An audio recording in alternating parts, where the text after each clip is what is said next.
Oh, look. Fred VanVleet. What? Fred VanVleet. Every time that name.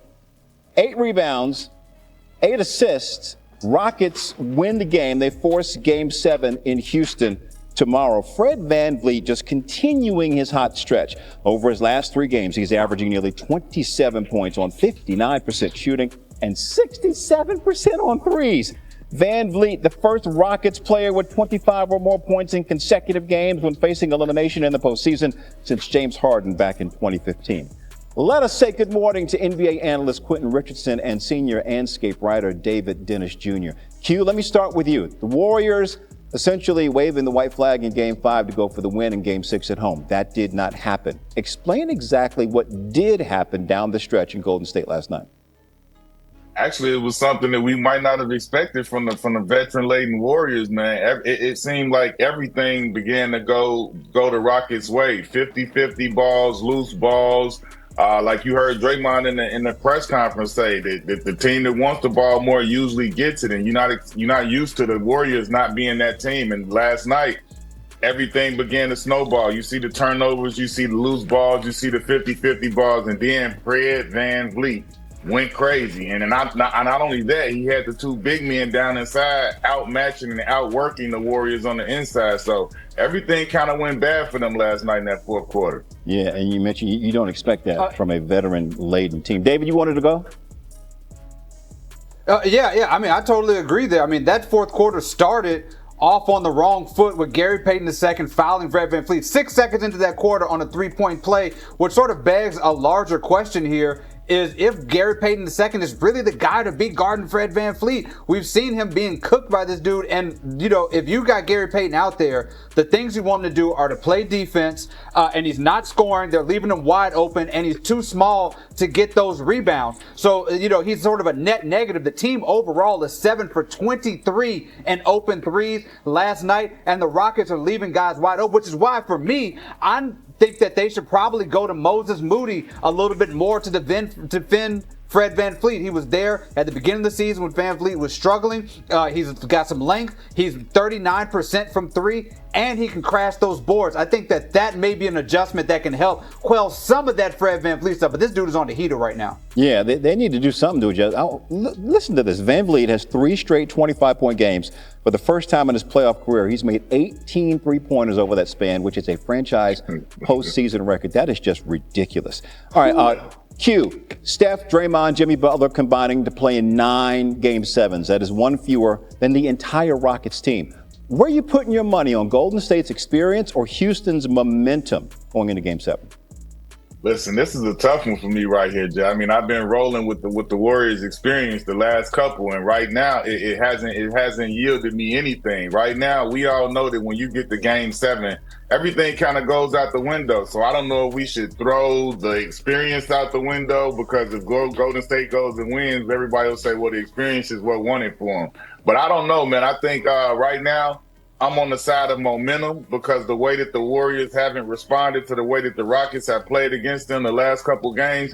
And even though, like I just said, we can throw all of it out the window for Game 7, because Game 7 just comes down to that one singular game. Who shows up, who performs well, everything else goes out the window. So right now, I don't know who to pick. I got my hands in the air right now, but I can't. I simply can't go with the experience and the veteran stuff with the Warriors, because it hasn't shown up these last few games.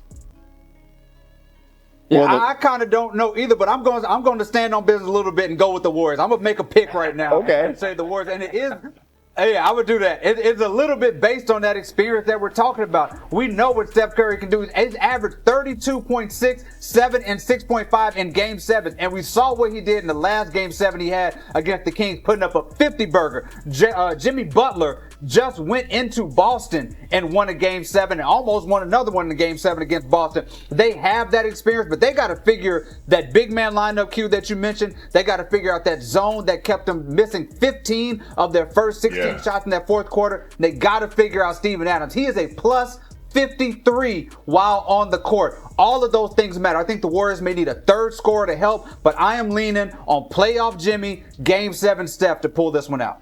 We will see. We will see. Game 7. Looking forward to it. Q, David, always a pleasure. Appreciate y'all. You heard Steph Curry talking about the experience in Game 7. Warriors do have that on their side on Sunday. Their roster has a combined 19 games of Game 7 experience with Stephen Curry, Draymond Green, and Jimmy Butler accounting for 14 of those games. Rockets have 10 games of experience with Jeff Green, the leader, with 4 games. Let's talk about it with Kendrick Perkins, who stuck around to join us here on SportsCenter. So, Perk, that defense that we saw in Game 5 from Houston shows up again in San Francisco. What makes this Rockets defensive attack so effective against the Warriors? Well, one, they've been playing this way the entire season, not just this series. They defense travel. I don't care if it's in the Toyota Center, the Chase Center, the YMCA, whatever it is, they're going to bring that identity. And then when you have guys like Steven Adams coming in off the bench, who's imposing his will on the offensive glass, blocking shots, anchoring the defense, and then you have a championship leader, right, on a crucial game, on the road, closeout game, and Fred VanVleet that rise to the occasion. But he's also controlling the game. In these last 3 games, Fred VanVleet actually been a better basketball player than Steph Curry, right? And so now, if you're the Warriors, where the hell you go from here? Right? Like, do you go to Jonathan Kuminga stand? I don't know. I mean, they need some athleticism. It's clear they need some size. That's clear. Yeah, but is his mind there, right? And I think the worst thing that probably Steve Kerr could have done to him is, completely took him out of the rotation in the play-in tournament. Now all of a sudden you have a young fella who, by the way, averaged about 23 to 25 points against the Rockets in the regular season, now has zero confidence. Your back is against the wall. And I don't know if a 6'5", 6'6" Draymond Green is going to be able to anchor your defense when you got the Twin Towers, Steven Adams and Baby Jokic, Alpha Şengün is what I call them, down there putting in work the way that they are. So is it going to take Steph Curry flurry for them to have any chance, or do you see something that Steve Kerr can put together between now and Game 7? I don't see anything he could do, to be honest. He might go back and go into his toolbox. Do you go and you pull out an old head champion and Kevon Looney and hope that he could give you some quality minutes? But you're going back to the H-Town. It's going to be rocking. They going to have Paul Wall. They going to have Bun B, Slim Thug, Lil Kiki. Everybody going to be in the field. Stan, everybody, I might go to the game, right?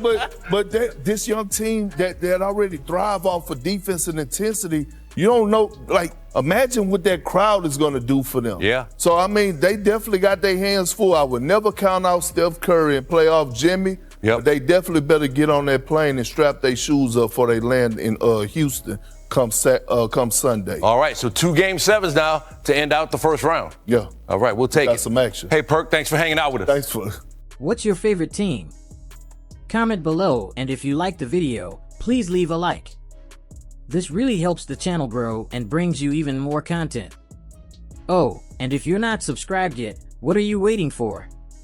Click the subscribe button and activate the bell to receive all notifications. With each game, we noticed that the NBA is getting more competitive every day, and all the teams are looking for reinforcements to win the championship. And only here can you follow your favorite team daily with incredible content from different sources. Here on the channel, there are new videos every day with analysis, curiosities, and the best moments in basketball. That's it for today, folks. Thanks for following along. The NBA doesn't stop, and neither do we. Until the next video. NBA, the passion that connects us.